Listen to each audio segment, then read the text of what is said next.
കാലം മനുഷ്യരെല്ലാരും ഒന്നുപോലെ ആമോദത്തോടെ വസിക്കും കാലം ആപത്തെങ്ങാർക്കും ഒട്ടില്ലതാനും.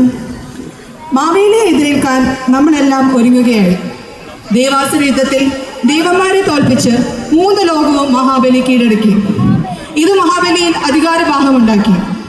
മഹാബലി എന്ന പരമഭക്തനുണ്ടായ കളങ്കം മാറ്റിയെടുത്ത് അനുഗ്രഹിക്കാനായി മഹാവിഷ്ണു വാമനാവതാരം സ്വീകരിച്ചു.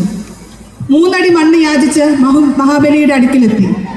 2 കണ്ടി കൊണ്ട് 3 ലോകങ്ങളുമാണെന്ന് 3ാമത്തെ അടിക്ക് സ്ഥലമില്ലാതായപ്പോൾ മഹാബലി സ്വന്തം ശിരസ് കാണിച്ചു കൊടുത്തു. എല്ലാ വർഷവും ചിങ്ങമാസത്തിലെ തിരുവോണ നാളിൽ സ്വന്തം പ്രജകളെ കാണാൻ വരവും ലഭിച്ചു.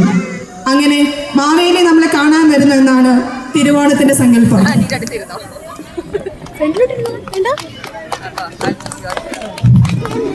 ഇവിടെ വന്നിരിക്കുന്ന എല്ലാവർക്കും സ്വാഗതം. അടുത്തതായി ഓണപരിപാടികളുടെ ഇനോഗ്രൽ ഫംഗ്ഷൻ ആണ്. അതിനായി DGAOA പ്രസിഡന്റ് ശ്രീ രത്നകുമാർ